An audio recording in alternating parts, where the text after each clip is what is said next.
लो पहले तो। सेपरेशन की सारी मेथड बताइए।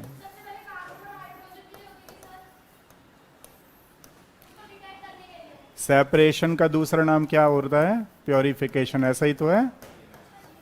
सेपरेशन या प्योरिफिकेशन। चलो फर्स्ट मेथड बताओ कौन सी है? फर्स्ट मेथड कौन सी है? सेपरेशन की, प्योरिफिकेशन की। नंबर 1 कल बताई थी मैंने आपको। वेरी गुड, सब्लिमेशन, बिल्कुल सही जवाब, सब्लिमेशन। अब इससे रिलेटेड ध्यान रखना, एक हमने कर लिया था क्वांटिटेटिव एनालिसिस, उससे कोई क्वेश्चन आएगा आराम से कर लोगे। यहां से कोई क्वेश्चन आएगा, आज का करने के बाद कोई भी क्वेश्चन आप आसानी से कर सकते हो। एक होता था सब्लिमेशन, दूसरा क्या है? Very good. तीसरा क्या होता था? डिस्टिलेशन। यही तो मेथड होती थी, डिस्टिलेशन।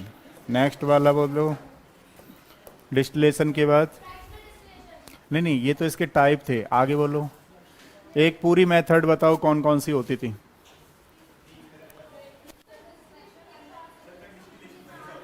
डिस्टिलेशन के टाइप होते थे, वो तो मैं बाद में पूछने वाला हूं, लेकिन इसको बताओ। और इसके बाद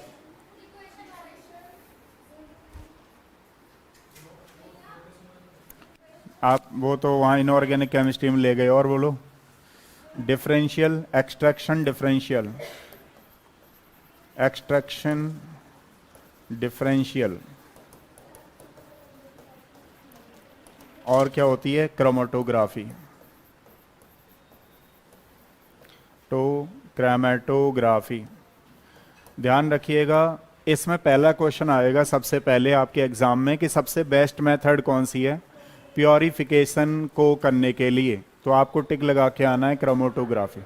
जितनी बार भी आप वो मेथड्स देख रहे हो, उसमें जो बेस्ट मेथड है, बेस्ट मेथड कंपाउंड को प्योरीफाई करने की, तो ध्यान रखना क्रोमेटोग्राफी होती है। अब यहाँ पर थोड़ा सा आपको एनसीईआरटी का एक बार दिखाते हैं, और इनको सबको मैं एक बार दोबारा से, क्योंकि हम लोग वैसे कर चुके हैं, लेकिन फिर भी सबको एक बार दोबारा से आपसे पूछता हूँ, ताकि आपको एक बार अच्छी तरीके से ये लर्न हो जाए।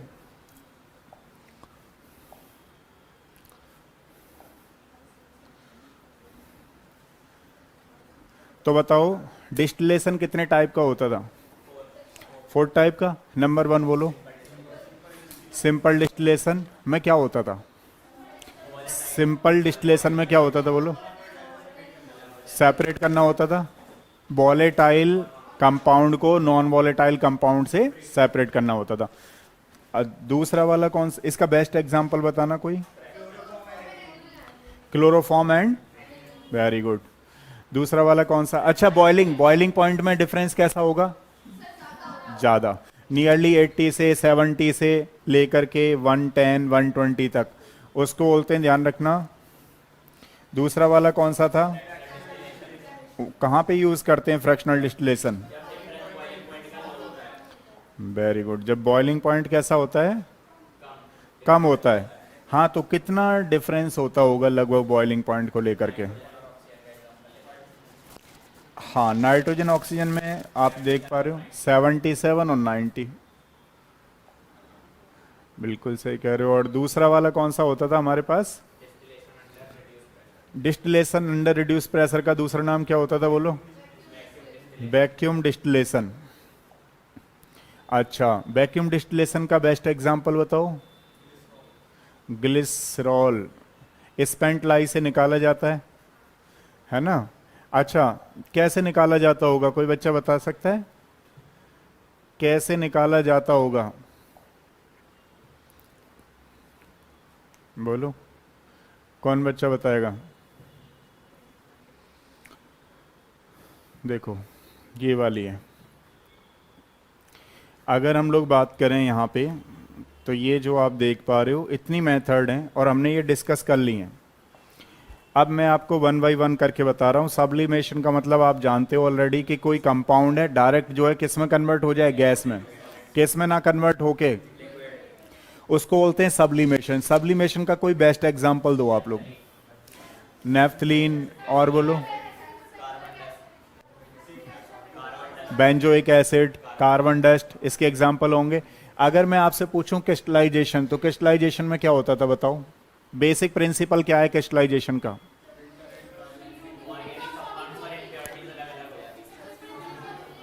सॉल्युबिलिटी, ठीक है ना। सॉल्युबिलिटी में क्या करते थे, कल मैंने आपको बताया, जैसे कि कोई एलम है, मान लीजिए आपने वाटर में इसको डिसॉल्व किया, तो डिसॉल्व करने पर क्या होगा, जो इम्प्योरिटीज हैं वो तो हम सेपरेट कर लेते थे और उसको क्या करते थे, ड्राई करते थे। ड्राई करने के बाद उसके क्या बनाते थे, बेसिकली क्रिस्टल बनाते थे सुखा करके, तो हो जाता था क्रिस्टलाइजेशन। इसको ध्यान दो, आप लोगों ने ध्यान नहीं रखा है। इसमें बेसिक जो है ना इसका प्रिंसिपल सॉल्युबिलिटी है, solubility of the compound, impurities suitable solvent उसमें डालते थे, वो नीचे हो जाता था कंपाउंड, सॉल्युबिलिटी ऊपर निकल आती थी, फिल्टर करके उनको हम अलग से कंपाउंड बना लेते थे। ये कल हमने कर लिया था। डिस्टिलेशन की बात चल रही है, तो डिस्टिलेशन में ध्यान रखिएगा, ये सेपरेट करता है वॉलेटाइल को नॉन वॉलेटाइल लिक्विड से। ये कितने टाइप का होता है, बेसिकली 4 टाइप का होता था। ये जो डिस्टिलेशन है वो 4 टाइप का होता था। कौन कौन सा बताओ? तो सिंपल डिस्टिलेशन में क्या होता है, सिंपल डिस्टिलेशन में सबसे पहले तो सेपरेट करते हैं। दूसरा क्या है, बॉइलिंग पॉइंट का लार्ज डिफरेंस होता है। दूसरा वाला कौन सा था हमारे पास, फ्रैक्शनल डिस्टिलेशन। अच्छा बताओ, रिफाइनरी इंडस्ट्रीज में जब क्रूड ऑयल को इम्प्योर ऑयल से अलग करते हैं तो कैसे निकालते हैं उसको? फ्रैक्शनल डिस्टिलेशन से, क्योंकि उसका बॉइलिंग पॉइंट का जो डिफरेंस होता है वो बहुत कम होता है, ठीक है। तीसरा वाला वैक्यूम डिस्टिलेशन। तो वैक्यूम डिस्टिलेशन क्या होता था, डिस्टिलेशन अंडर रिड्यूस्ड प्रेशर। इसमें क्या होता था कि जैसे मान लीजिए एक कोई कंपाउंड है जिसका कि बॉइलिंग पॉइंट अभी आया नहीं है, जैसे ही हम उसको हीट करते थे तो उससे अपने बॉइलिंग पॉइंट आने से पहले ही डिकम्पोज हो जाता, टूट जाता था, ठीक है ना। अब जैसे पता है आपको, जैसे फॉर एग्जांपल पहले क्या करते थे, पहले इस्तेमाल करो फिर विश्वास करो, मतलब ऐसा कि जो साबुन बनाते थे तो साबुन किससे बनता था, बेसिकली किससे बनता था, फैटी एसिड से। किससे बनता था, फैटी एसिड से। किसके फैटी एसिड से, सोडियम के फैटी एसिड से, पोटेशियम के फैटी एसिड से। तो उसमें 2 चीजें बनती थी, ध्यान रखना, मतलब साबुन की साबुन बन रहा है और साइड में क्या बन रहा है, ग्लिसरीन। क्या बन रहा है बेसिकली, तो जब साबुन से हम लोग मतलब फैटी एसिड से ग्लिसरीन बना रहे हैं तो उसमें कुछ इंप्योरिटीज रह जाती थी उस ग्लिसरीन में, क्योंकि अब ग्लिसरीन कहां पे काम में लाई जाएगी, जितनी भर भी कॉस्मेटिक क्रीम है, जितनी कॉस्मेटिक क्रीम है उनको गीला करने के लिए किस चीज का यूज किया जाता है, ग्लिसरीन का। तो ग्लिसरीन को हाईली प्योरीफाई करना होगा तो किससे करते थे, बेसिकली उसमें कुछ इंप्योरिटीज रह जाती थी, उसको करते थे हम लोग इसी मेथड के थ्रू। तो आराम आराम से प्रेशर लगा के करते थे, जिसको बोलते हैं डिस्टिलेशन अंडर रिड्यूस्ड प्रेशर, जिसका दूसरा नाम क्या हो जाता था, वैक्यूम डिस्टिलेशन। एक चीज आप ऑलरेडी जानते हो, स्टीम डिस्टिलेशन क्या होता था बताओ? इसमें क्या होता था, जैसे मान लीजिए वाटर में हमने किया तो वो कंपाउंड किसी को डाला तो उसमें से जो एक की बनती थी वो स्टीम वॉलेटाइल होता था। जैसे फॉर एग्जांपल के लिए ऑर्थोनाइट्रोफिनॉल एंड पैरानाइट्रोफिनॉल। अगर मैं किसी बच्चे से पूछूं कि इन दोनों में से, मान लो मैंने इनको वाटर में डाल दिया, तो इन दोनों में से जल्दी वेपर किसकी बन जाएगी, कौन बच्चा बताएगा? इन दोनों में से जल्दी वेपर किसकी बन जाएगी, बोलो। जल्दी बन के कौन उड़ जाएगा, किसको कंडेंस किया जा सकता है पहले, जल्दी से किसको निकाला जा सकता है, बोलो। इसमें बनेगी इंट्रामॉलिक्यूलर हाइड्रोजन बॉन्डिंग। तो ये तो एक ही मॉलिक्यूल है, ये तो हजारों मॉलिक्यूल होंगे, नहीं बात समझ में आई? तो बताइए, इसमें इंटरमॉलिक्यूलर हाइड्रोजन बॉन्डिंग हो रही है और इसमें कौन सी हो रही है, तो कौन जल्दी वेपर प्रेशर स्टीम में कन्वर्ट कौन जल्दी हो जाएगा, ऑर्थो वाला। तो ये जल्दी सेपरेट किया जा सकता है, फिर उस सॉल्यूशन में क्या रह जाएगा, बेसिकली ये वाला, समझ रहे हो ना, ऑर्थोनाइट्रोफिनॉल, पैरानाइट्रोफिनॉल, ये सब इससे। देखो 2 3 डिस्टिलेशन यहां तक खत्म। अब मैं आ जाता हूं डिफरेंशियल एक्सट्रैक्शन। अब क्वेश्चन ये है कि डिफरेंशियल एक्सट्रैक्शन होता क्या है? कभी आपने प्रैक्टिकल किया है 12th में? किया तो होगा। अच्छा, कभी आपने राउंड बॉटम फ्लास्क क्यों लिया है, मतलब उसको इंग्लिश में बोलते हैं सेक करना, सेकिंग, हिलाना। हाँ, इस तरीके से एक स्टेयर कर लिया, स्टेयर से तो मतलब एक गिलास की वो होती थी, उसको स्टेयर कर रहे हैं, लेकिन कई बार तो उसको यूं यूं करना पड़ता था, जल्दी जल्दी करना पड़ता था, क्योंकि पता लगा कि आपने चीनी डाल ली गिलास में। ऐसे सिंपल एग्जांपल ले लेता हूं, क्योंकि कुछ बच्चों को समझ में नहीं आ रही होगी, क्योंकि किसी ने किया ही नहीं, पता लगा कोरोना में जल्दी जल्दी भाग गए नहीं 12th हो गई तो किसी ने तो किया ही नहीं। तो मैं थोड़ा सा हाँ मैं बता रहा हूँ, थोड़ा आइडिया तो ले ले। नहीं हाँ, तो बेसिक आइडिया दे देता हूँ, क्योंकि कई बार बच्चों ने किया ही नहीं है। तो मान लो आपने गिलास में चीनी डाल दी, तो चीनी क्या डायरेक्ट घुल जाएगी? क्या करना पड़ता है आपको? थोड़ा यूं यूं करना पड़ता है थोड़ा। तो सेम क्वेश्चन इसमें आएगा। डिफरेंशियल एक्सट्रैक्शन किसको बोलते हैं? एक राउंड बॉटम का फ्लास्क होता है।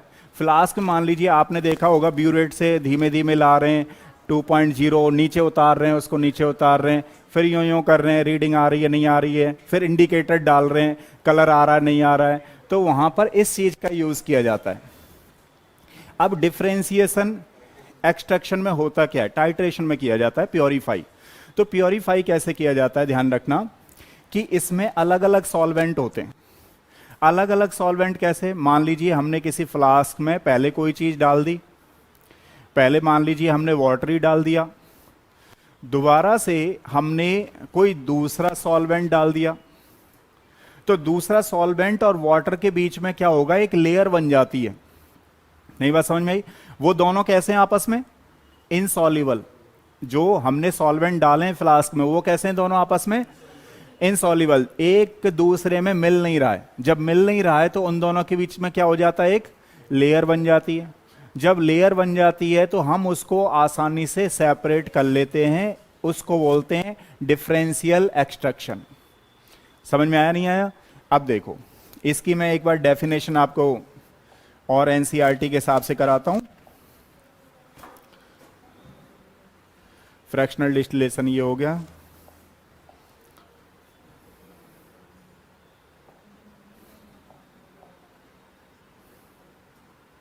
यहां होगा कहीं। अच्छा, फ्रैक्शनल स्टीम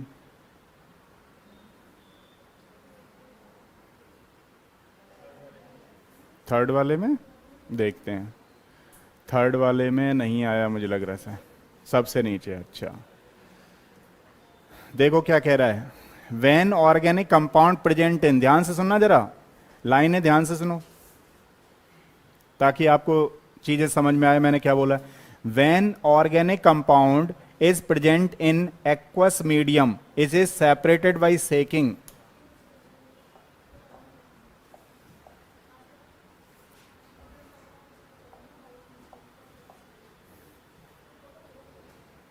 देखो एक फनल होता है इस तरीके का, इससे हम निकालते हैं। Shaking with organic solvent in which more soluble than the water. एक वाटर से ज्यादा सॉल्युबल होता है तो वो क्या होता है? सॉल्युबल हो जाता है, और वाटर अलग लेयर बन जाती है उसकी। Organic solvent and aqua solution should be immiscible with each other so that they form two distinct layer. उन दोनों के बीच में एक लेयर बन जाती है, separated by separatory funnel. The organic solvent जो कि बाद में रिमूव कर दिया जाता है डिस्टिलेशन करके, एवापोरेट करते हैं और हमारे पास कंपाउंड मिल जाता है, इसको बोलते हैं डिफरेंशियल एक्सट्रैक्शन। कुछ बात समझ में आई नहीं आई? तो एक सॉल्वेंट कैसा होता है? जो कि वाटर में सॉल्युबल नहीं होता है, और एक वाटर है ये। तो अगर मान लीजिए हमने इसमें कंपाउंड डाला तो उसको एक फनल के थ्रू इसको सेपरेट किया जा सकता है। soluble in the organic solvent, very large quantity solvent would be required to। अब चलो इसका सिंपल तरीके से समझ लो। क्या समझ में आया नहीं आया बताओ? ये समझ में आ गया? हाँ भाई, नहीं आया? दोबारा समझो। इसकी सारी लाइनों का कंक्लूजन बता देता हूं मैं आपको। कंक्लूजन ये है, सबसे पहले तो इसको हम एक फनल में लेते हैं, इस तरीके का अलग तरीके का फनल यूज किया जाता है। अब मान लीजिए ये कोई ऑर्गेनिक सॉल्वेंट है, आप देख पा रहे होगे येलो कलर अलग दिखाई दे रहा है आपको, और ये अलग दिखाई दे रहा है। मान लीजिए सबसे पहले हमने इसमें पानी डाला, फिर कोई दो ऑर्गेनिक सॉल्वेंट डाले। पानी डालने के बाद हमने क्या डाल रखा है? इसको ऑर्गेनिक सॉल्वेंट। जो ऑर्गेनिक सॉल्वेंट हम डाल रहे हैं वो एक दूसरे में डिसॉल्व नहीं हो रहे हैं, ध्यान रखना, कोई किसी में मिक्स नहीं हो रहा है। जब मिक्स नहीं हो रहा है तो हम क्या कर रहे हैं, इसको नीचे से आप देखो ये कुछ इस तरीके से है ताकि थोड़ा ओपन हो जाएगा। जैसे ही हम इसको खोलेंगे तो इसमें अब इम्प्योरिटीज थी कई सारे हमने एक साथ मिला दिए, हम ये चाह रहे हैं अब इसको सेपरेट करें। जो पहले मिला दिए थे उनको शेक कर रहे हैं, शेक करने के बाद अब हमें सेपरेट करने हैं। तो हम क्या कर रहे हैं, ऊपर से इसको डाल रहे हैं और ये कंपाउंड एक दूसरे में मिल नहीं रहे। जब मिल नहीं रहे तो इन दोनों के बीच में, जब तक हमने ये ओपन नहीं करा है तब तक ये इन दोनों के बीच में एक लेयर बन जाती है, एक लेयर बन जाती है, दोनों सेपरेट रहते हैं। फिर हम क्या करते हैं, इसको एक को नीचे से निकाल देते हैं। जब एक को नीचे से निकाल देते हैं तो दूसरा वहीं पे रहता है, तो दोनों आपस में सेपरेट हो गए नहीं हो गए। इसको बोलते हैं बेसिकली, कौन सा वाला बोलो, डिफरेंशियल एक्सट्रैक्शन। कुछ बात समझ में आई नहीं आई? तो आपसे जब भी कहे, सेकिंग वर्ड यूज कहे कि सेक करके दो कंपाउंड को अलग से लिया जा रहा था और दोनों आपस में इनसॉल्युबल थे, तो किसको टिक लगा के आने वाले हो आप लोग? बस ठीक है, खत्म। अब देखो क्रोमेटोग्राफी पे क्या क्वेश्चन आया था, जिसको आईआईटी जेई वाले कुछ बच्चे भी गलत करे आए होंगे। सिंपल क्वेश्चन था, और मेडिकल में क्या आया हुआ और क्या आता है, कंक्लूजन समझा रहा हूं मैं आपको। फिर वैसे मैं पूरी कोशिश करूंगा आपको समझाने की, और लेकिन मुझे लगता है कुछ ही बच्चों को समझ में आएगा, बेसिक नहीं आएगा इसका। लेकिन हाँ, क्वेश्चन नहीं रुकेगा, ये मैं कह रहा हूं आपसे, क्वेश्चन नहीं रुकेगा इसका। किसका? क्रोमेटोग्राफी का। अब क्वेश्चन ये, क्रोमेटोग्राफी होती क्या है? क्रोमा से वर्ड लिया गया है जिसका मतलब होता है कलर। जिसका मतलब क्या होता है? कलर। अब क्या होता है, क्रोमा, क्रोमेटोग्राफी मतलब क्रोमा से ग्रीक वर्ड है, मींस कलर। पहले क्या होता था, हर मेडिसिन बनाई जाती थी, किससे बनाई जाती थी भाई? प्लांट के एक्सट्रैक्शन से। क्योंकि हमारे वैद्य जी काम करते थे, बीएमएस वाले ज्यादातर, किसी प्लांट का एक्सट्रैक्शन किया, बना ली दवा। और बहुत सारी दवा ऐसी थी जो एलोपैथी से भी ज्यादा अच्छी थी, साइड इफेक्ट होते नहीं थे, सारी चीजें अच्छी थी। तो उसमें क्या है, प्लांट के कलर्स को अलग अलग सेपरेट किया जाता था, उनको प्योरीफाई किया जाता था। अब क्वेश्चन ये है कि आपके सिलेबस में क्रोमेटोग्राफी से क्वेश्चन कैसे आता है। क्रोमेटोग्राफी से क्वेश्चन आता है कि क्रोमेटोग्राफी कितने टाइप की होती है। तो क्रोमेटोग्राफी कितने टाइप की होती है? 2 टाइप की। एक को बोलते हैं हम लोग एडजॉर्प्शन, दूसरी को क्या बोलते हैं? पार्टीशन। एक होती है एडजॉर्प्शन क्रोमेटोग्राफी, एक होती है पार्टीशन क्रोमेटोग्राफी। अब नीट में क्वेश्चन आया था कि बताओ ये जो कॉलम क्रोमेटोग्राफी है वो किसका एग्जाम्पल है। क्वेश्चन नीट में आया था 2020 में कि जो कॉलम क्रोमेटोग्राफी है वो किसका एग्जाम्पल है। तो ध्यान से सुनिएगा, क्रोमेटोग्राफी हमारे पास 2 टाइप की होती है। एक बोलते हैं एडजॉर्प्शन क्रोमेटोग्राफी, एक होती है पार्टीशन क्रोमेटोग्राफी। जो एडजॉर्प्शन क्रोमेटोग्राफी है वो 2 टाइप की होती है। एक को बोलते हैं थिन लेयर क्रोमेटोग्राफी, और दूसरे को क्या बोलते हैं बताओ? Column chromatography. दूसरी वाले को क्या बोलते हैं? Column chromatography. यानी कि जो एडजॉर्प्शन क्रोमेटोग्राफी है वो 2 टाइप की होती है। कौन कौन सी बोलो? एक होती है थिन लेयर क्रोमेटोग्राफी, और दूसरी वाली कौन सी होती है? अब जैसे अभी आईआईटी का पेपर हुआ, उसमें क्वेश्चन क्या आया कि पार्टीशन क्रोमेटोग्राफी का बेस्ट एग्जाम्पल कौन सा है। पार्टीशन क्रोमेटोग्राफी का बेस्ट एग्जाम्पल होता है पेपर क्रोमेटोग्राफी। Paper chromatography. अब हर किसी के सेट में तो नहीं मिलाएगा, लेकिन हाँ यह है कि जिन सेट में आया था क्वेश्चन ये था कि पार्टीशन क्रोमेटोग्राफी किसका बेस्ट एग्जाम्पल है। तो partition chromatography is the best example of paper chromatography. लिख लो शॉर्ट में, और इनको अभी की अभी याद रखो, ये काफी इंपॉर्टेंट है। अब वैसे इनको समझाऊंगा, लेकिन आपसे ज्यादा क्वेश्चन नहीं पूछेगा, क्योंकि ये पीएचडी लेवल का काम है यहाँ पे। मतलब एमएससी में हम लोगों ने इसको पहली बार पढ़ा, 12th में तो हम भी ऐसे ही करके भी नहीं गए होंगे मुझे लग रहा है, लेकिन अब आजकल आ जाता है इससे क्वेश्चन, बहुत छोटा आता है। तो बताओ एडजॉर्प्शन क्रोमेटोग्राफी के कितने टाइप्स हैं? 2। अभी की अभी याद रख लो, क्वेश्चन नहीं जाएगा। कितने हो गए, कौन कौन से हैं? थिन लेयर क्रोमेटोग्राफी, दूसरी कौन सी है? Column chromatography. और दूसरा वाला पार्टीशन क्रोमेटोग्राफी का कौन सा बेस्ट एग्जाम्पल है? Paper chromatography. ठीक है।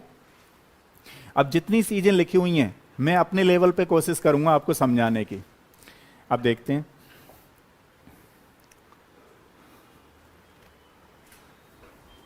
देखो अगर हम लोग बात करें एडजॉर्प्शन क्रोमेटोग्राफी, इसमें क्या लिखा हुआ है? Adsorption chromatography based on the fact that different component are adsorb on the different degrees, adsorbent to different degrees, commonly used adsorbent silica gel and alumina. जो इसमें एडजॉर्बेंट यूज होते हैं वो कौन से होते हैं? Silica gel and alumina. मैं आपको इसको पढ़ भी दूंगा ना, आप 3 बार भी पढ़ लोगे तो भी समझ में नहीं आएगा। कंक्लूजन जरूर समझ लेते हैं मन, ठीक है ना? कंक्लूजन सुनो क्या है। कॉलम क्रोमेटोग्राफी में क्या होता है? कॉलम क्रोमेटोग्राफी में ये होता है, ये एडजॉर्प्शन क्रोमेटोग्राफी कितने टाइप की है? 2 टाइप की। कौन कौन सी? थिन लेयर और कॉलम। इसमें क्या करते हैं? कॉलम बनाते हैं बेसिकली। कॉलम कैसे बनाते हैं? जैसे मान लीजिए हमने एक ये ली, ये है ये ग्लास ट्यूब ली, तो ग्लास ट्यूब में क्या किया? ग्लास ट्यूब में हमने क्या किया कि अलग अलग इसमें पार्टीशन कर दिए जाते हैं। कॉलम, कॉलम है ना, तो कॉलम बनाए जा रहे हैं बेसिकली।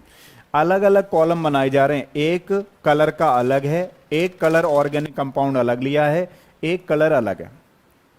तो इसमें 2-3 के कॉलम बना दिए जाते हैं। मान लीजिए कोई 3 ऑर्गेनिक सॉल्वेंट है, 3 ऑर्गेनिक कंपाउंड है जिनको हमें सेपरेट करना है। तो सेपरेट करना है तो कैसे करते हैं हम लोग? बेसिकली इनके कॉलम बनाते हैं पहले। तो हमने कॉलम बनाया किसी ग्लास ट्यूब में, ठीक है। इसमें से क्या होता है कि एक स्टेशनरी फेज में होता है, एक तो स्टेशनरी फेज में होता है और एक मोबाइल फेज में होता है। एक क्या होता है? स्टेशनरी फेज में और एक मोबाइल फेज में। अब होता क्या है इसमें बेसिकली कि जो 2 तरीके के ऑर्गेनिक कंपाउंड हो सकते हैं इसमें, मान लीजिए कि एक तो जैसे मान लो हमने यहाँ पे बीच में ये स्टेशनरी फेज का ले रखा है। स्टेशनरी मतलब ये नहीं ऊपर नीचे नहीं घूमेगा, ये ऊपर नीचे घूम सकते हैं। ये सॉल्वेंट ले रखा है। अब इसमें करते क्या है हम लोग? जब कॉलम हमने बना लिए, एक हमारे पास सॉल्वेंट हो गया, एक हमने मिक्सचर ले लिया है, एक हमने स्टेशनरी फेज है, एक मोबाइल फेज है। तो जो कंपाउंड सॉल्वेंट से ज्यादा अट्रैक्ट करेगा, जो कंपाउंड सॉल्वेंट से ज्यादा अट्रैक्ट करेगा वो कम मोबाइल होता है, ध्यान रखना। और जो कंपाउंड सॉल्वेंट से कम अट्रैक्शन रखता है वो ज्यादा मोबाइल करता है। कुछ बात समझ में आई? दोबारा से सुनना, आपका कंक्लूजन आपको पता होना चाहिए। कंक्लूजन क्या है? कॉलम क्रोमेटोग्राफी में क्या होता है? कॉलम बनते हैं, ठीक है। दूसरा, जब कॉलम बना लिए तो उसमें क्या रखा जाता है? एक को स्टेशनरी फेज पे रखा जाता है और एक को क्या रखा जाता है? मोबाइल फेज में रखा जाता है। और बीच में क्या रखा जाता है? सॉल्वेंट, ठीक है। मान लो हमने 2-3 रख लिए। अब सॉल्वेंट के नजदीक कौन आएगा? सॉल्वेंट के नजदीक कौन आएगा? जो है ना, अब सॉल्वेंट के नजदीक वो आएगा जो कम अट्रैक्टेड है। समझ रहे हो ना? मतलब मोबाइल की अगर बात करूं तो मोबाइल में ध्यान रखना, जो सॉल्वेंट से कम अट्रैक्ट होगा उसकी मोबिलिटी ज्यादा होगी, जो सॉल्वेंट से ज्यादा अट्रैक्टेड होगा उसकी मोबिलिटी कम होगी। ये कंक्लूजन में लिख लो, बस इतना समझना। नहीं तो मैं इसको 5 बार भी पढ़ाऊंगा तो अभी आपको समझ में नहीं आएगा। कंक्लूजन हो ही गया हमारा, नोट कर लिया आपने? नेक्स्ट देखो, अगला वाला 5 वाला देखो। इसमें भी मैं कोशिश करूंगा आपको समझाने की। अब देखते हैं किस बच्चे को समझ में आती है। पहली चीज समझ में आई, आपको नहीं आई बताओ? अब थिन लेयर में क्या होता है? थिन लेयर में होता ही है, कोई कागज का टुकड़ा दो जरा, एक है, चलो कोई नहीं है तो दे दो थोड़ा सा, क्योंकि एक आध बच्चा तो यही सोच रहा होगा मुझे समझ में नहीं आ रहा, सर बार बार बोल रहे हैं, तो फिर तो करना पड़ेगा ना कुछ। पेन लाओ। अब देखो, ये कागज का टुकड़ा है। मैं अपनी पूरी कोशिश करूंगा, जो मैंने पीएचडी में कर रखा है वो मैं बता रहा हूं आपको। ये हमने एमएससी पीएचडी में किया था इसका बेसिकली। अब देखो हो क्या रहा है, इसको आप बाद में देखना, मैं समझा देता हूं इसमें होता क्या है प्रैक्टिकली। एक ये जार होता है बेसिकली, एक ये जार होता है। अब ये जो भी ऑर्गेनिक कंपाउंड हमने इस पे रखा हुआ है, एक पेपर होता है, पेपर पे हम क्या करते हैं, कलर वाला कंपाउंड यहाँ पे लगा लेते हैं, कई डॉट लगा लेते हैं। जैसे मान लो कोई येलो की डॉट लगा दी, यहाँ ले लेता हूँ, कोई हमने पेपर लिया मान लीजिए, यहाँ डॉट लगा लेते हैं, डिफरेंट डिफरेंट कलर लगा लेते हैं, वो ज़्यादा सही रहेगा। डिफरेंट कलर की डॉट होंगी, डिफरेंट कलर की डॉट है। अब इस जार में हमने क्या किया है, सॉल्वेंट डाल दिया है, और जार में सॉल्वेंट बहुत ज़्यादा नहीं डाला है, इतना डाला है। अब जैसे ही मैं इसको इसमें रखूंगा, जैसे ही मैं इसको इसमें रखूंगा, तो पता है क्या है, जैसे मान लीजिए एक जो है वो तो इसमें डिप होना चाहिए, एक थोड़ा ऊपर रहना चाहिए, एक इसमें डिप हो गया, एक थोड़ा ऊपर रहा, दूसरा कोई कलर लगा लो। बात समझ रहे हो?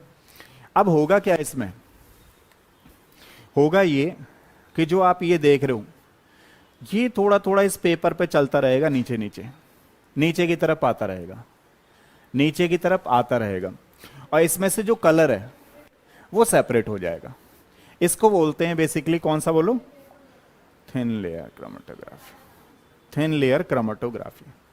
ये देखो, अब इसमें थिन लेयर क्रोमेटोग्राफी में आप देख पा रहे हो एक जार है, ये अलग से यहाँ पे ये स्पॉट ले रखा है, ये पेपर पे है, क्रोमेटोग्राफ बोलते हैं, क्रोमेटोग्राम बोलते हैं इस पेपर को, ठीक है। अब इसको जैसे डिप कर रहे हैं यहाँ पे, तो ये सेपरेट कलर जो है वो सेपरेट होना शुरू हो जाता है, इसी को बोलते हैं हम लोग थिन लेयर क्रोमेटोग्राफी। बात समझ में आई? इसमें एक डिस्टेंस होती है, डिस्टेंस मीजर करता है, इसको आरएफ डिस्टेंस बोलते हैं। आरएफ मतलब रिटार्डेशन फैक्टर। अब आरएफ फैक्टर क्या होता है, कलर हमने कितने लिए थे, स्पॉट कितने लिए थे, 2-3 लिए थे, तो 2-3 में एक पहले स्पॉट की डिस्टेंस, मान लीजिए यहां पे कोई 2 ले रखे होंगे, एक्स एंड वाई, ये एक्स है और ये वाई है, ठीक है ना।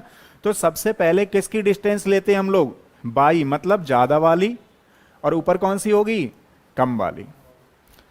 कैसे आरएफ फैक्टर को ध्यान रखना है आपको, अगर एग्जाम में क्वेश्चन आ गया कैसे निकालते हैं आरएफ फैक्टर, तो क्या करोगे बोलो, ये तो सब कुछ लिखा ही आएगा, distance moved by the substance from base line.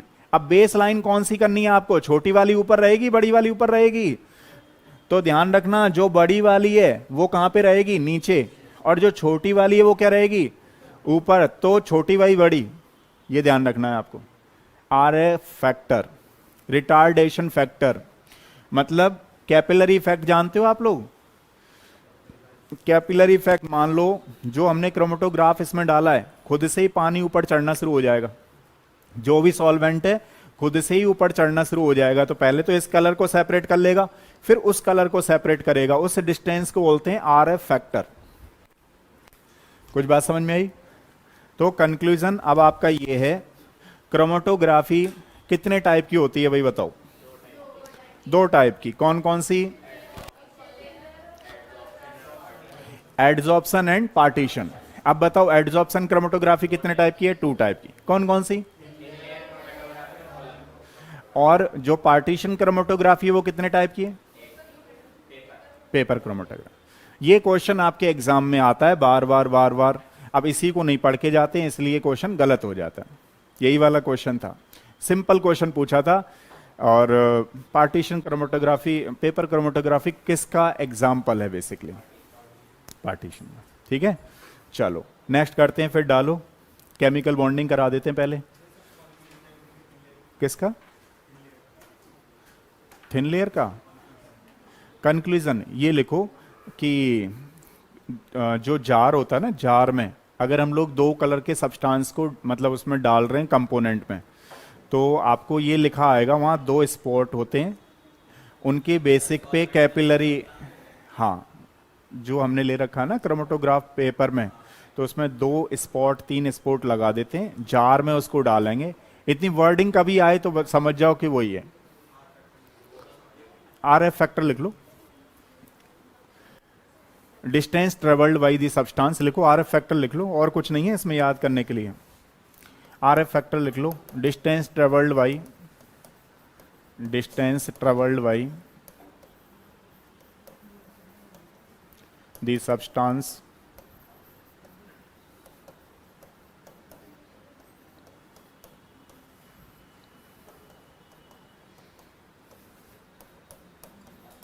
Length या हाइट बोलते हैं ना, लेंथ या हाइट, कई जगह हाइट लिखी मिलेगी, कई जगह लेंथ मिलेगी, समझ रहे हो ना, मतलब समझ पा रहे होंगे मैं क्या कह रहा हूँ। एक यहाँ पे था, एक यहाँ पे था, तो जो ज़्यादा वाला है ना यहाँ पे, जो ज़्यादा कैपिलरी इफेक्ट से चढ़ा वो जो है वो नीचे आता है, और जो यहीं पे चढ़ा वो ऊपर आता है।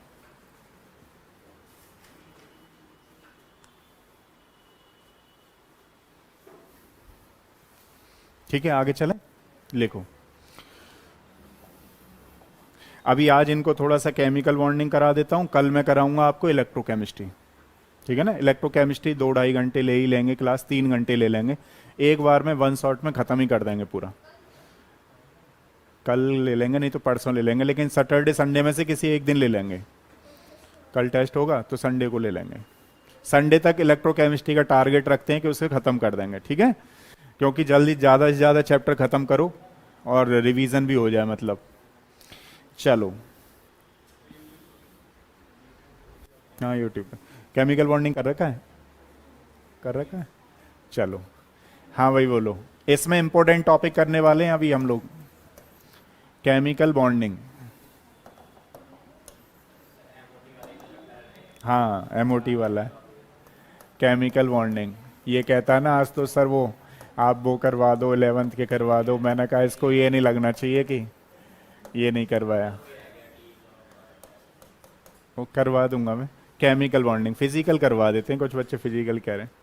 तो केमिकल बॉन्डिंग में देखो, सबसे पहले लिखो calculation of number of sigma and pi bond. अब ये नहीं समझाने वाला कि बॉन्ड कैसे बना, वो तो आएगा ही नहीं, तो कैसे बनाएंगे calculation of sigma and pi bond. आया था calculation of sigma and pi bond. Hmm, अच्छा, हाँ हाँ। चलो देखो यहाँ पे, अगर सिंगल बॉन्ड है, मान लो कहीं पर सिंगल बॉन्ड है लाइक दिस, तो वहां पर 1 सिग्मा होगा, ठीक है। डबल बॉन्ड है तो क्या होगा बोलो, 1 सिग्मा 1 पाई होगा, 1 सिग्मा प्लस 1 पाई।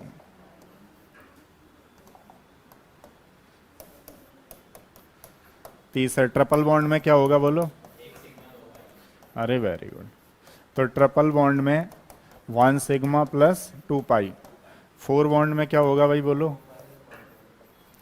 बोलो 4 बॉन्ड में क्या होने वाला है, 1 सिग्मा 2 पाई 1 डेल्टा, जिसको क्या बोलते हैं हम लोग, क्वाड्रुपोल बॉन्ड, क्वाड्रुपोल बॉन्ड बोलते हैं, ध्यान रखना, क्वाड्रुपोल बॉन्ड।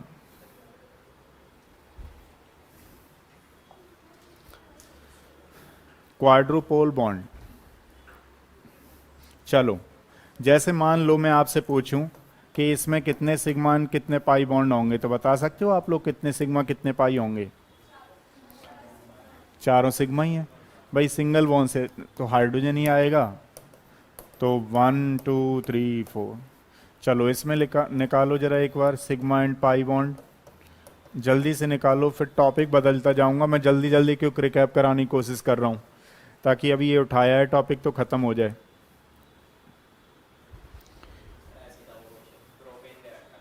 प्रोपेन दे रखा था, CH3 CH2 CH3 C3H8 होगा, एक पाई, पाई नहीं है इसमें, पाई तो है ही नहीं। 1 2 3 4 5 6 7 इसमें कह रहे होगे आप, 1 2 3 पाई पाई, इसमें बोलो,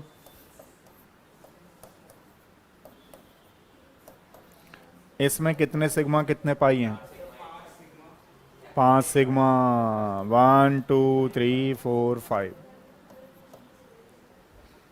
सही है, कुछ बात समझ में आई नहीं आई, तो सिग्मा एंड पाई बॉन्ड को ऐसे निकालते हैं। अब निकालो आप लोग बेंजीन में, how many sigma and pi bond in C6H6? Benzene.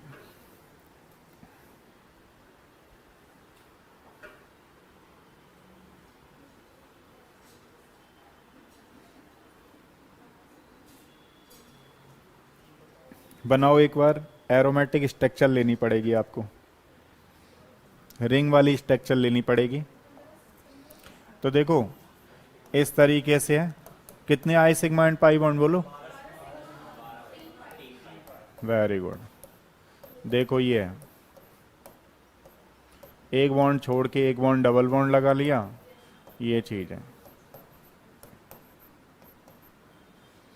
तो 1 2 3 4 5 6 7 8 9 10 11 12 12 तो हो गए सिग्मा बॉन्ड, और 1 2 एंड 3 ये हो गए 3 पाई। समझ में आई बात? इस तरीके से सिग्मा एंड पाई बॉन्ड निकालते हैं। अब जैसे कई बार आपसे पूछेगा कोरंडम, कार्बोरेंडम, कार्बोरेंडम में कितने सिग्मा कितने पाई होंगे। अब पहले तो आपको कार्बोरेंडम की स्ट्रक्चर पता होनी चाहिए। हाँ, कार्बोरेंडम में कितने सिग्मा कितने पाई बॉन्ड होंगे, तो कौन बच्चा बताएगा? बोलो वंश, बताओ कार्बोरेंडम में कितने सिग्मा कितने पाई बॉन्ड होंगे। ये IIT JEE में आया हुआ है। How many sigma and pi bond. अब कार्बोरेंडम में ध्यान रखना आप लोग, सबसे पहली बात तो है इसके नाम याद रखना। एक है कोरंडम, ये एल्यूमिनियम का ओर है, इसका नाम होता है कोरंडम, और इसका नाम होता है कार्बोरेंडम। तो मैंने तो इसको ऐसे याद कर रखा है कि जिसमें कार्बन पाया जाए उसमें कार्बोरेंडम, नहीं तो आपसे ज्यादा भूलने वाला तो मैं ही हूं, मैं ही भूल जाता हूं कि इसको क्या है क्या नहीं है। तो कार्बोरेंडम अब तो याद रहेगा, मतलब कार्बन के साथ आया हुआ कार्बोरेंडम, और कार्बन के साथ नहीं आया हुआ कोरंडम। तो कोरंडम क्या है ये, तो कोरंडम में तो पूछा नहीं है। अब तो बता दो चलो कितने सिग्मा कितने पाई, निकाल के दिखाओ।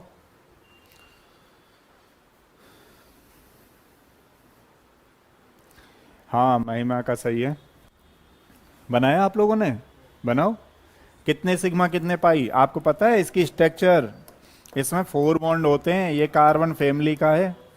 1 सिग्मा 2 पाई 1 डेल्टा, इसको बोलते हैं क्वाड्रुपोल बॉन्ड। समझ रहे हो ना? अच्छा, एक और डी ब्लॉक एलिमेंट का और ले लेता हूं कंपाउंड, ताकि आपको कभी ये नहीं आया तो दूसरा और कौन सा क्वाड्रुपोल बॉन्ड हो सकता है वो तो हम कर लें। तो ये डी ब्लॉक में वैसे मैं पढ़ाऊंगा आप लोगों को, लेकिन इसका ध्यान रखना आप लोग, ठीक है? ये रूहीनियम का कंपाउंड होता है, इसमें क्वाड्रुपोल बॉन्ड होते हैं। तो आप बताओ मुझे इसमें कितने सिग्मा कितने पाई बॉन्ड होंगे, बताओ। How many sigma and pi bond?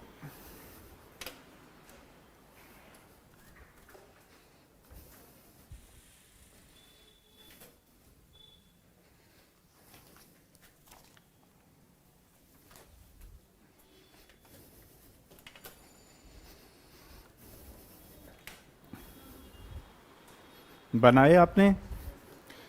अच्छा, स्ट्रक्चर ये डी ब्लॉक का एलिमेंट है, और आपको पता ही है किसके नीचे रहता है?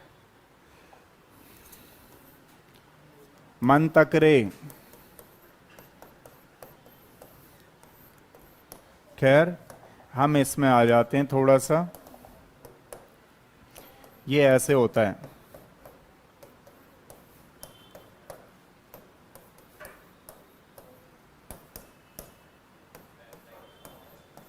चलो निकालो।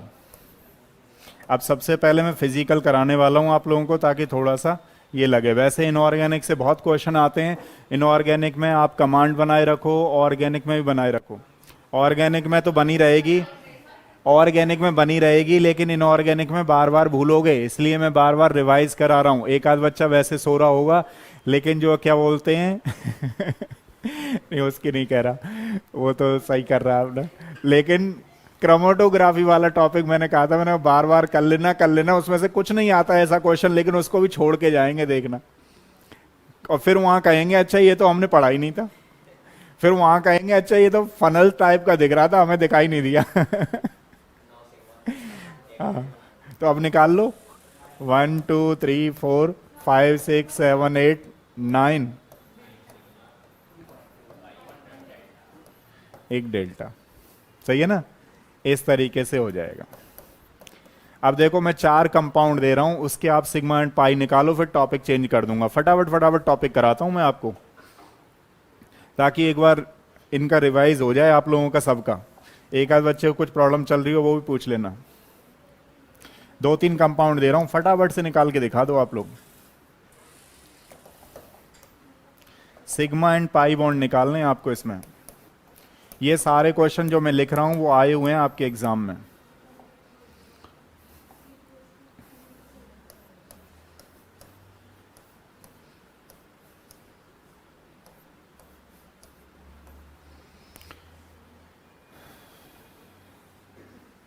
इसमें आपको जो दूसरे वाले में बताना है ना, दूसरे वाले में बताना है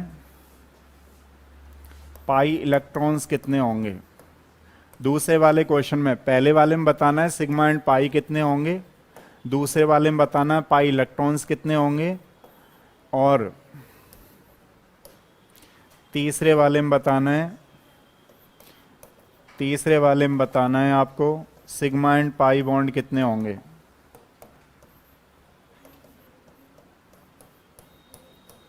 चौथे वाले में भी आपको बताना है सिग्मा एंड पाई बॉन्ड कितने होंगे। 4 क्वेश्चन दे रखे हैं, जल्दी फटाफट करके दिखाओ मुझे। हम टॉपिक बदलते रहेंगे, मतलब आप लोग जल्दी करते रहोगे तो बहुत सारे टॉपिक मैं अभी खत्म करता हूं।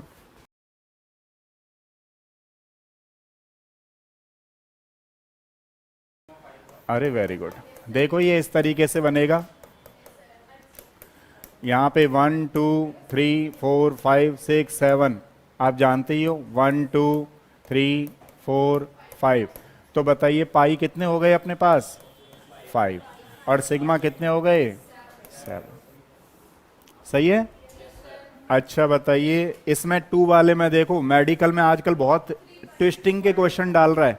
पाई इलेक्ट्रॉन्स कितने होंगे, वेरी गुड, 6 पाई इलेक्ट्रॉन्स। एक डबल बॉन्ड में पाई तो यही है पाई, लेकिन इलेक्ट्रॉन 2 हैं।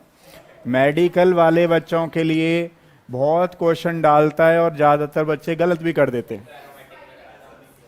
तो पाई इलेक्ट्रॉन्स अलग होते हैं, पाई बॉन्ड अलग है। बॉन्ड, पाई बॉन्ड अगर पूछ ले तो 3 है, पाई इलेक्ट्रॉन्स अगर पूछ ले तो 6 है, ध्यान रखना। इसमें आपने चेक किया, बिल्कुल सही है, सही है। हाँ जी आओ यहां पे, 9 सिग्मा। अच्छा एक चीज और आप लोग ध्यान रखिएगा, ऐसे जब भी क्वेश्चन आ जाए ना तो उसको ओपन करना।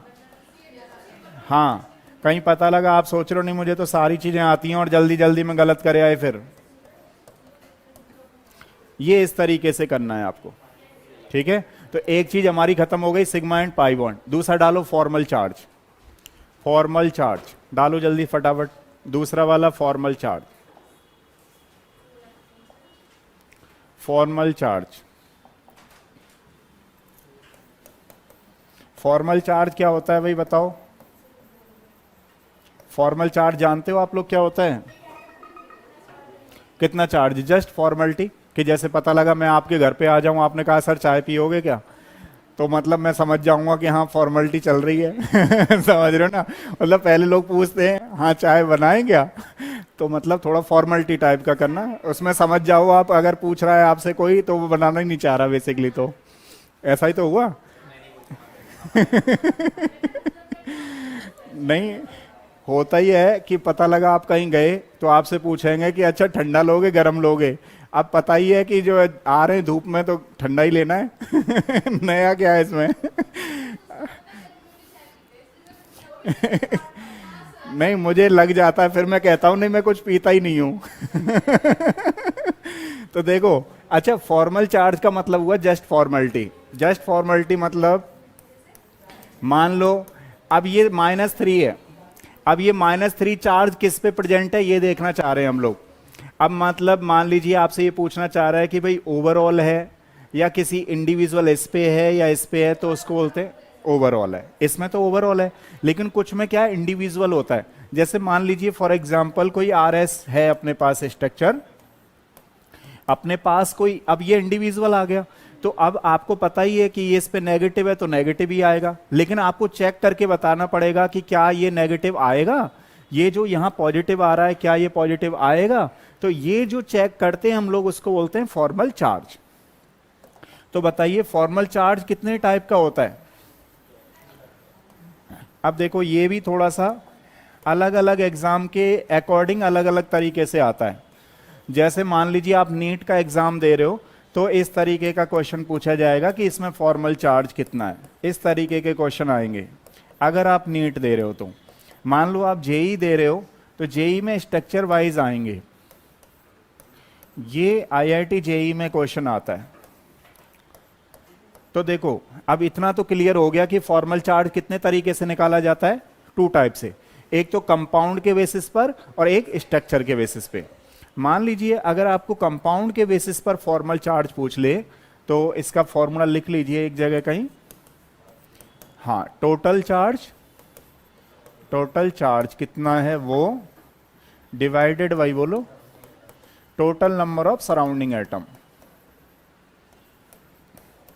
Total number of surrounding atom. ठीक है, ये ध्यान रखना।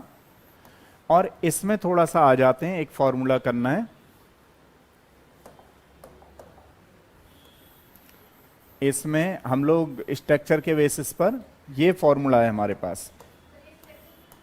हाँ, ये स्ट्रक्चर, गिवन स्ट्रक्चर के बेसिस पे total charge divided by total number of, हाँ सॉरी, कंपाउंड के बेसिस पे टोटल, क्या लिख रहे हो, total number of surrounding atom. हाँ, ध्यान भूल गया था मैं, ये स्ट्रक्चर लिख लेता हूं, सही है ना। अच्छा बताओ, स्ट्रक्चर के बेसिस पे फॉर्मल चार्ज का फॉर्मूला क्या होता है, number of valence electron minus, बोलो, number of unshared electron minus half into numbers of shared electron, numbers of shared electron. ठीक है, ये हमारे पास फॉर्मल चार्ज, ध्यान रखिएगा। अब मान लो मैं किसी बच्चे से पूछूं, ये लिख लो एक फॉर्मूला, अभी समझ में आ जाएगा। देखो चलो बताओ, इसमें फॉर्मल चार्ज कितना है हमारे पास, बोलो, इसमें कितना फॉर्मल चार्ज है, -3/4। कितना चार्ज है divided by total number of surrounding atom कितने हैं, इसमें कितना होगा, इसमें कितना होगा, प्लस और माइनस का ध्यान रखना है, नहीं तो गड़बड़ हो सकता है। तो देखो इसमें तो कोई ऐसी दिक्कत है नहीं, थोड़ा सा इसमें आपको देखना पड़ेगा, उसमें भी नहीं है अगर प्रैक्टिस आपने कर रखी है सही तो। कर लोगे ना ये वाला। अच्छा चलो, मान लो मैं आपसे पूछूं ClO4 में फॉर्मल चार्ज बताओ तो कितना आएगा इसमें, -1/4। ये फॉर्मल चार्ज है। अब देखो एक एटम का मैं ट्राई करता हूं, बाकी आपको बताना है, ठीक है। इसमें करते हैं अब, ये शिवम समझ में आ गया आपको। देखो अब जैसे मान लो मैं इसका निकाल रहा हूं फॉर्मल चार्ज 1 एटम का, फॉर्मल चार्ज ऑक्सीजन के 1 एटम का निकाल रहा हूं, तो इसका बैलेंस इलेक्ट्रॉन कितना होता है, आउटर मोस्ट सेल के इलेक्ट्रॉन को बोलते हो 6 माइनस अनशेयर्ड इनको बोलते हैं 6 - 1/2 इंटू 1 2। ठीक है, तो ये 1 हो गया, ये 6 - 7 = -1। तो इस पे कितना चार्ज आने वाला है, -1। बाकी के आप लोग ट्राई करो, एक बार करो, निकाल के दिखाओ फटाफट से।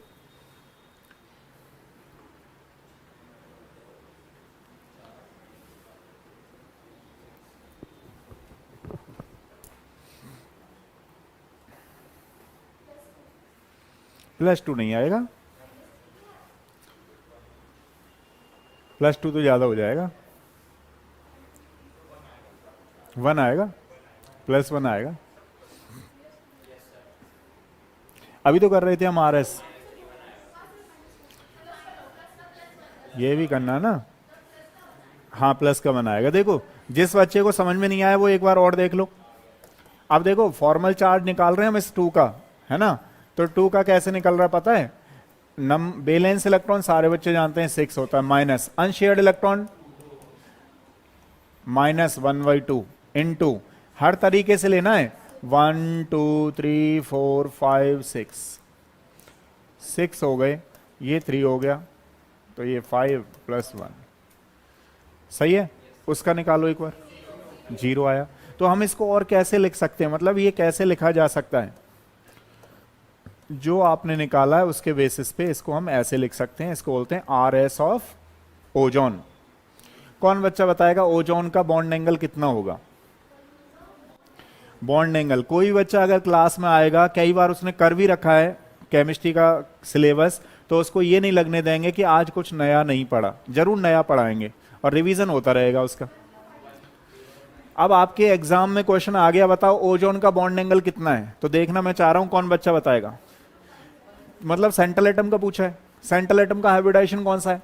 मान लो आप भूल गए, आप मान लो भूल गए, तो सेंट्रल एटम का हाइब्रिडाइजेशन कौन सा है? sp2 लोन पेयर कितना है? मतलब 120 होता है ना sp2 हाइब्रिडाइजेशन का, तो एक लोन पेयर आने पे कितने से कम हो जाएगा? लगभग 2 से। तो ध्यान रखना इसका बॉन्ड एंगल होता है 117, अभी याद रखो, चलो लिखो, ओजोन का बॉन्ड एंगल होता है 117 डिग्री। ये करा रखा है सारा कुछ, लेकिन मैंने कहा ना इनऑर्गेनिक को जितनी बार आप पढ़ोगे उतनी बार आपको नया लगेगा कि अच्छा ये तो पहले किया नहीं, जबकि कर रखा है हमने सब कुछ। तो ओजोन हो गया। एक क्वेश्चन और देता हूं आपको फॉर्मल चार्ज के लिए, इसको निकाल के बताओ, फिर नया करते हैं।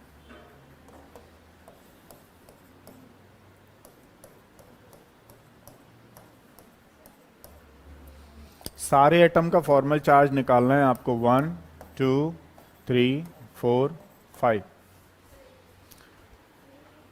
निकालो भाई फॉर्मल चार्ज।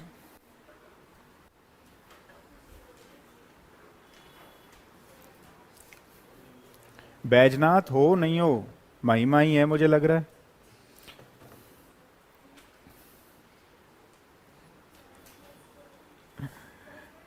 हाँ करो करो करो।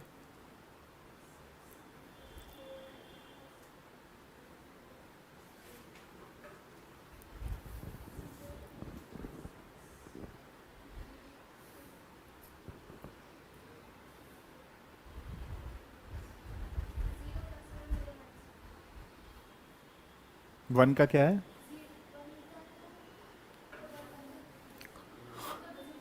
2 का, 3 का,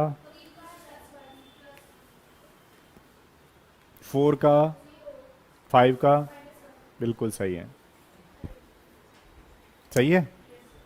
देखो जिस बच्चे ने नहीं निकाला उसको बता देता हूं, हाइड्रोजन का कैसे निकाल रहे हैं, balance electron 1 minus unshared 0 -1/2 into 1 2, ठीक है ना, तो 0 आ जाएगा। ऑक्सीजन फॉर्मल चार्ज ऑक्सीजन, तो आप देखो इसका 6 माइनस अनशेयर्ड 4 -1/2 इंटू 1 2 3 4, तो 0। अब देखो नाइट्रोजन का कैसे निकाल रहे हैं, formal charge of nitrogen, balance electron हो गए 5 माइनस अनशेयर्ड इलेक्ट्रॉन कोई है नहीं, 0 है, -1/2 इंटू 1 2 3 4 5 6 7 8, हर तरीके से देखना, ध्यान रखना। 8 आ गया, ये 4 हो गया, 4 कितना आ गया +1, इस पे +1 होगा, ठीक है। अब देखो इसका अगर आप लोग देखना चाह रहे हो, फॉर्मल चार्ज ऑफ 5 वाले का बता देता हूं, अनशेयर्ड इलेक्ट्रॉन कितने 6 हैं, -1/2 इंटू शेयर्ड 1 2, सही है। इस तरीके से होगा। कौन सा टॉपिक खत्म हो गया हमारा? Formal charge. पहला हो गया सिग्मा एंड पाई, दूसरा हो गया फॉर्मल चार्ज। तीसरा लिखिए, हाइब्रिडाइजेशन लिखो। चलो हाइब्रिडाइजेशन करा ही देते हैं, करा ही रहे हैं तो हाइब्रिडाइजेशन महिमा का सही है।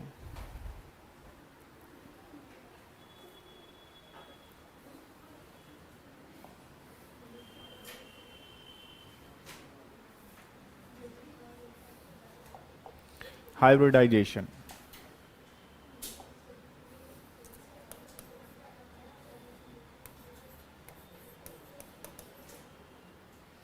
अच्छा, एक चीज और देखना जरा एक बार। मान लो आपके एग्जाम में आ गया C3O2 में कितने सिग्मा कितने पाई बॉन्ड होंगे, तो बताना जरा इसमें कितने सिग्मा कितने पाई होंगे। दो क्वेश्चन और करा देता हूं फिर आगे चल रहा हूं, हाइब्रिडाइजेशन ही बता रहा हूं। इसमें कितने सिग्मा कितने पाई होंगे, बोलो कितने सिग्मा कितने पाई बॉन्ड होंगे, बताओ। तो ये स्ट्रक्चर यूं होती है, आपको सारे बच्चों को पता है, sigma sigma sigma sigma pi pi pi, सही है ना, इस तरीके से। अच्छा एक क्वेश्चन कई बार ये आ जाता है तो इसका भी ध्यान रखना। चलो इसमें बताओ सिग्मा एंड पाई बॉन्ड कितने होंगे, और नीट में तो आया हुआ है इसकी स्ट्रक्चर क्या होगी, आईआईटी में आया हुआ है इसमें सिग्मा पाई कितने होंगे, तो फटाफट बताओ कितने होंगे सिग्मा पाई।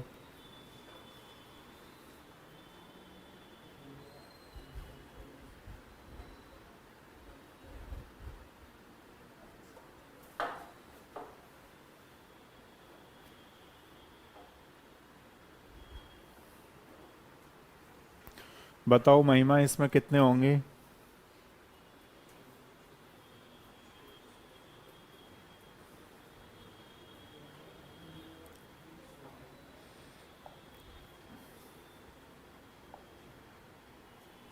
डन, कितने सिग्मा कितने पाई हैं बताओ।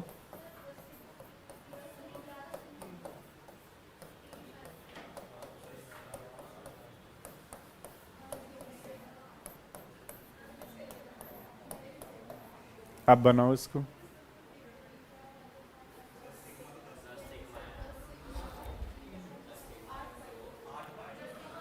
One two three four five six seven 8 9 10, बिल्कुल सही कह रहे हो। 3 4 5 6 7 8, ठीक है, तो इसका भी ध्यान रखना। हाँ ठीक है, ये आ रहा है अपने पास, खत्म हो गया। अब आ जाओ हाइब्रिडाइजेशन पे।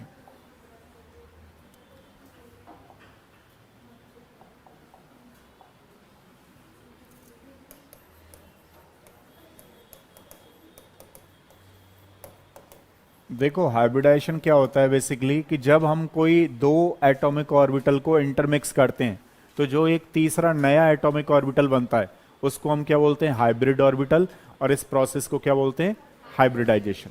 ध्यान से सुनिएगा, जब कोई दो एटॉमिक ऑर्बिटल आपस में इंटरमिक्स होकर के कोई तीसरा एटॉमिक ऑर्बिटल बन रहा होता है नया, उसको बोलते हैं हाइब्रिड ऑर्बिटल, और इस पूरी प्रोसेस को बोलते हैं हाइब्रिडाइजेशन, है ना।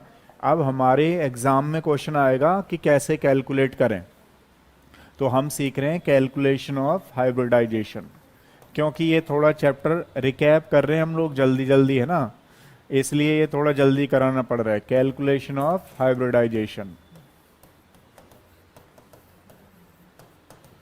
तो हाइब्रिडाइजेशन की अगर हम लोग बात करें तो ध्यान रखना हमारे पास जो टाइप्स हैं वो होते हैं sp हाइब्रिडाइजेशन, दूसरा होता है sp2, तीसरा होता है sp3, फोर्थ होता है sp3d, sp3d2, sp3d3, ठीक है।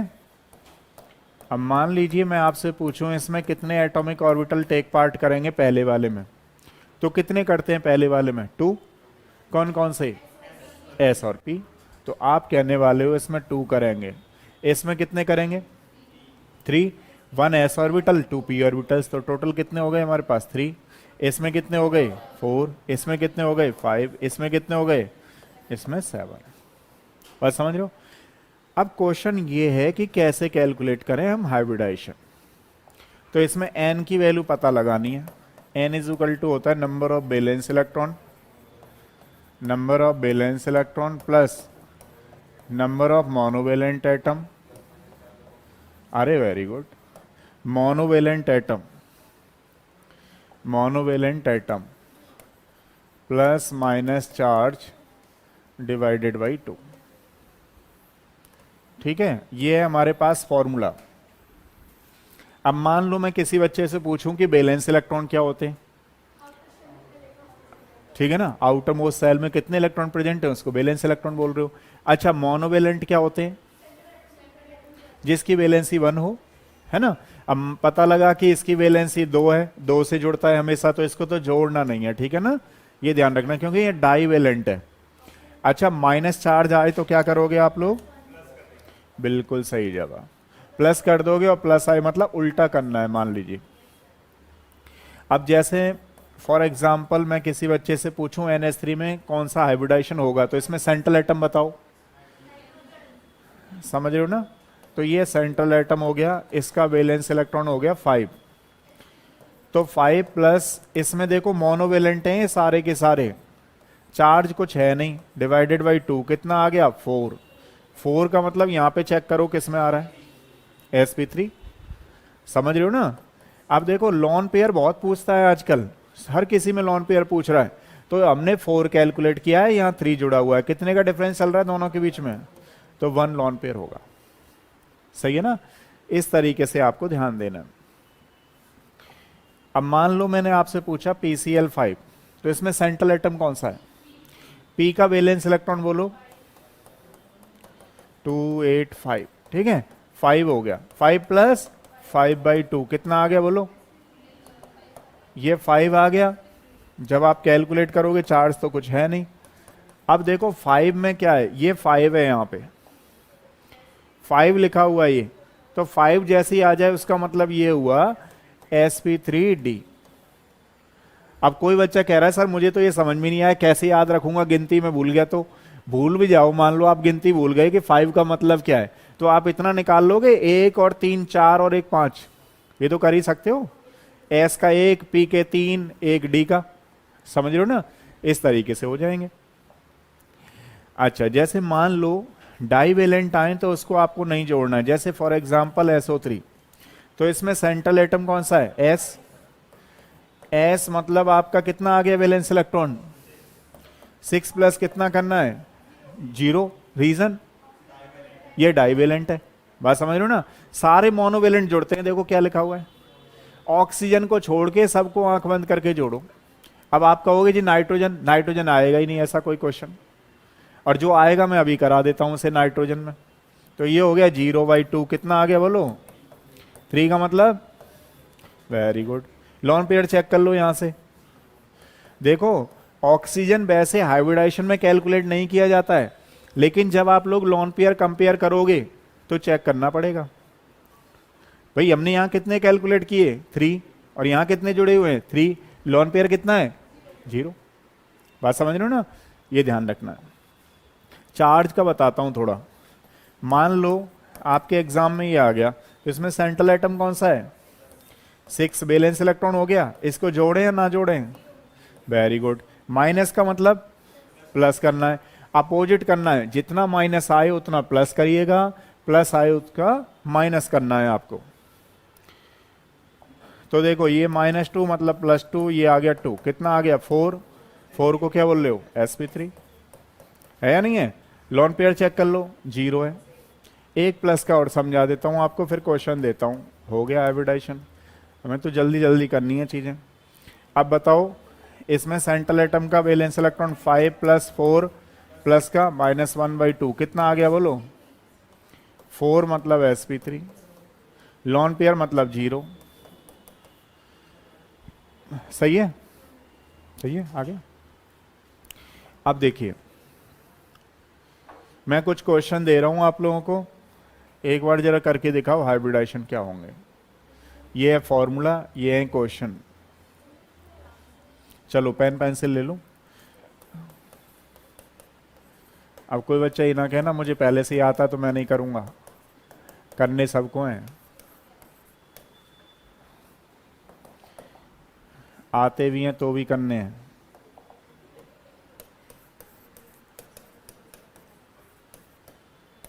विद लोन पेयर सहित बताना है आपको,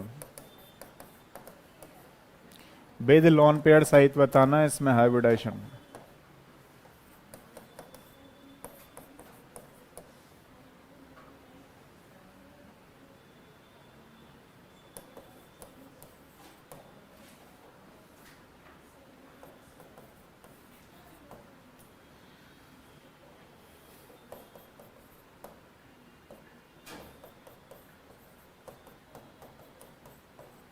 इनके सबके निकाल के दिखाओ आप लोग हाइब्रिडाइजेशन।